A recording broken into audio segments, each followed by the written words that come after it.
د دې سره ملاو شو، د دې ونه دا خبره واورېده، غم یې نور هم سیوا شو. نو د دې د خوا نه پاڅېدو، خو زړه یې د ارمان نه ډک.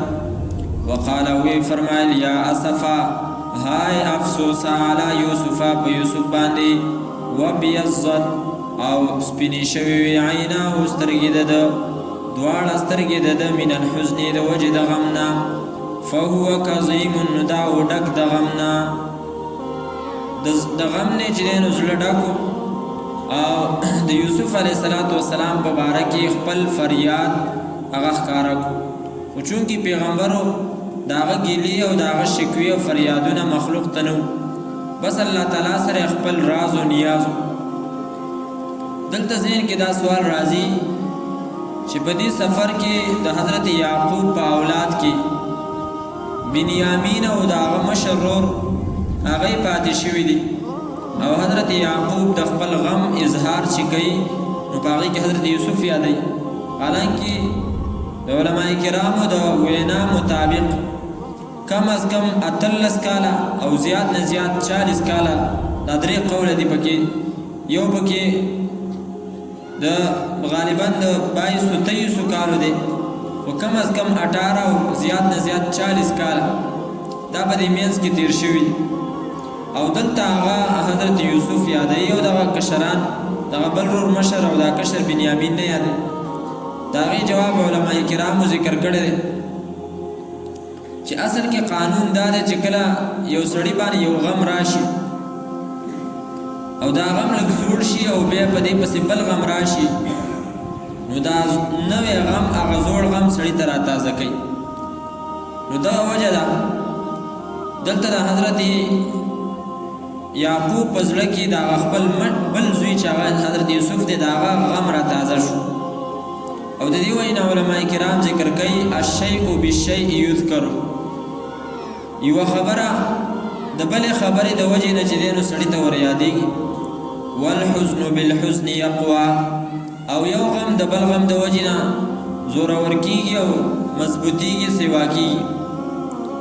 نو یو هغه زوړ غم د حضرت یوسف او دا دوه غمونه ورسره نور یو ځای شو. او د دې وجې نه علماء کرامو په کتابونو کې واقعه ذکر کړې ده. یو سړی و د هغه یو ورور و مالک نوم یې و. هغه مالک بیا وفات شو، نو دا سړی د هغه ورور د وجې نه دومره پریشانه شو چې په کوم ځای کې به د قبر لیدو بس هلته به یې ورته ژړل، سته به کېناستو هر قبر ته به یې ژړلې.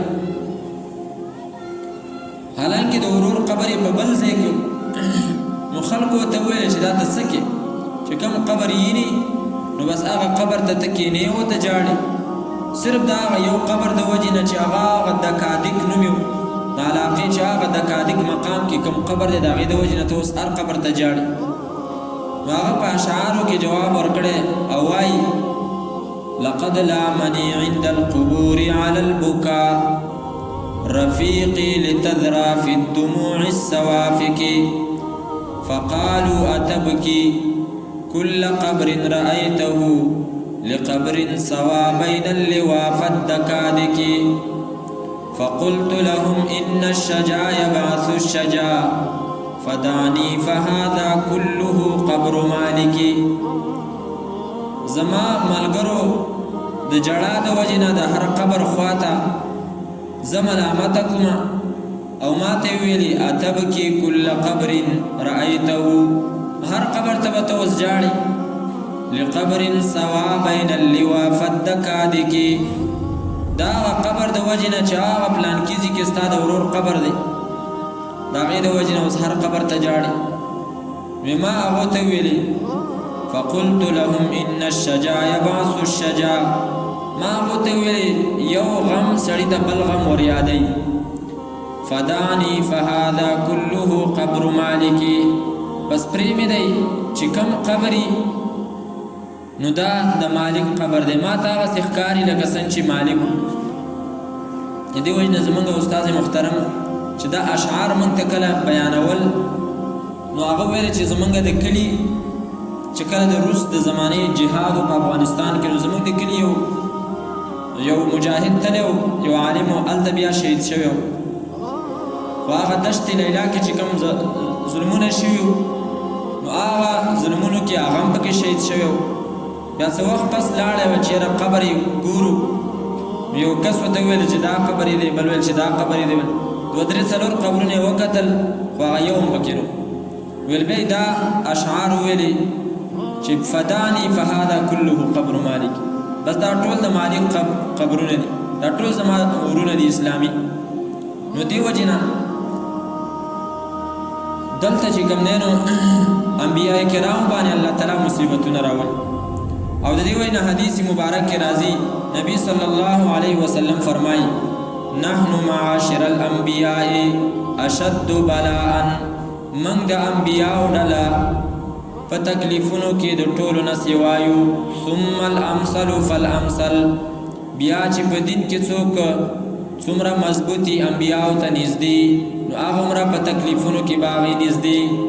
ولې دا مطلب نه چې د الله تعالی خوښ نه دي، نه، الله تعالی خو تکلیفونه په هغو باندې راولي د دې لپاره چې د هغو اجرونه سیوا شي، د هغو بدلې د الله په دربار کې چې دی نو سیوا شي. د دې وجې نه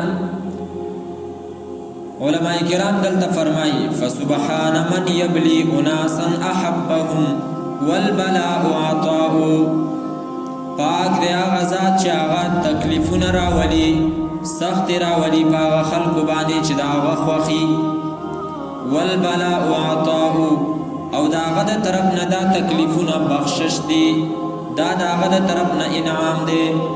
فاصبر لبلوى وكن راضيا